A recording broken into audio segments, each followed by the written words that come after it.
This channel does not promote any violent, harmful, or illegal activities. All content provided by this channel is meant for an educational purpose only.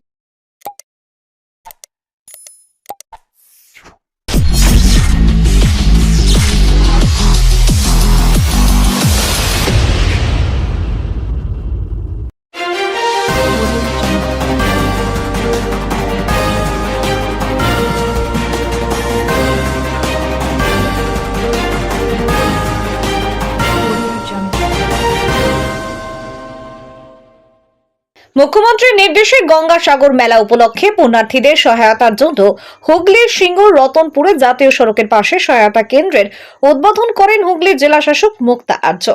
উপস্থিত ছিলেন হুগলি জেলা গ্রামীণ police super কামনা শীর্ষের মন্ত্রী বেচারাম মান্না, বিধায়ক করবী মান্না সহ বিশিষ্ট ব্যক্তিবর্গরা।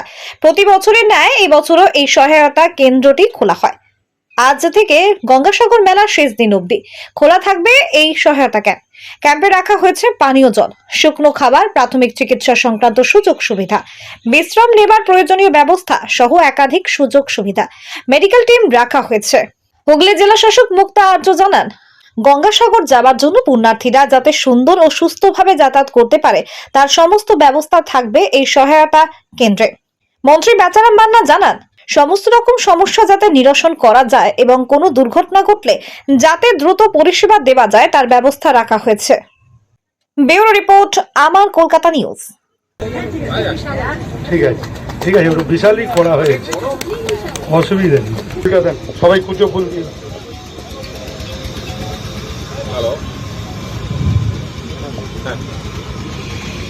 জয় কপিলমণি বাবা কি, জয় কপিলমণি বাবা কি, জয় কপিলমণি বাবা কি।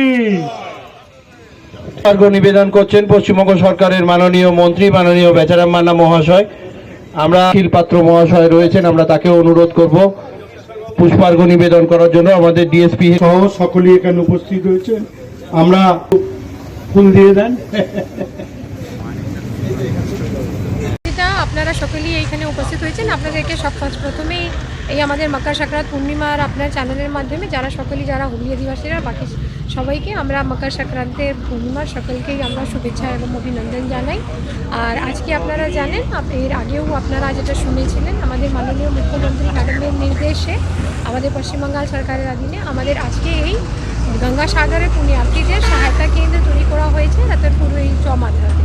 তো আপনাদের চ্যানেলের মাধ্যমে যারা এই যাত্রার জন্য যাচ্ছে তাদেরকে আমরা সকলেই জানাতে চাই, আমাদের এই সহায়তা কেন্দ্র এখানে রয়েছে। যারা এই তীর্থযাত্রার জন্য যাচ্ছেন, যদি কিছু লাগে আমরা সব ধরনেরই এইখানে প্রস্তুতিতে রয়েছে। এইখানে মেডিকেল টিম আছে, সিভিল ডিফেন্স রয়েছে, পুলিশের টিম রয়েছে। এইখানে সেই রকমই যারা আছেন তাদের ফ্রেশ হওয়ার ব্যবস্থাটা আছে, তাদের সাথে এদের চা, কফি, বিছানা, খাবারেরও ব্যবস্থাটা রয়েছে। যারা পুণ্যার্থী যারা যাবেন, যাতে ওনারা নিজের যাত্রাটা কোনো কষ্ট না হয় আর খুব সুন্দরভাবে যাত্রাটা করতে পারে, তার জন্যই এই সহায়তা কেন্দ্র।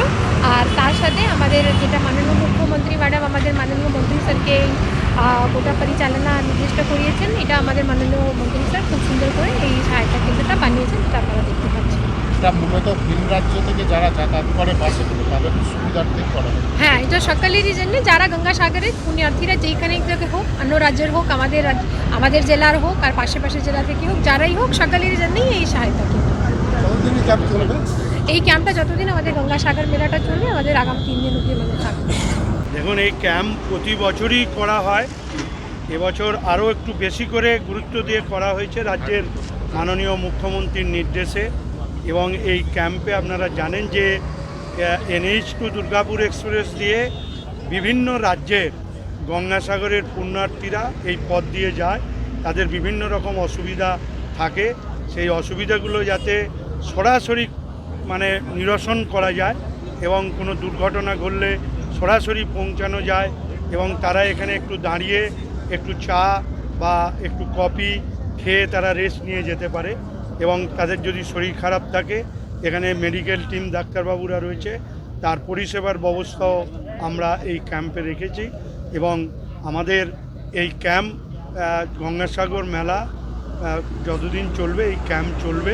এবং আজকে আনুষ্ঠানিকভাবে আমাদের জেলা শাসক, এসপি সাহেব সকলের উপস্থিতি আজকে এখানে উদ্বোধন হলো।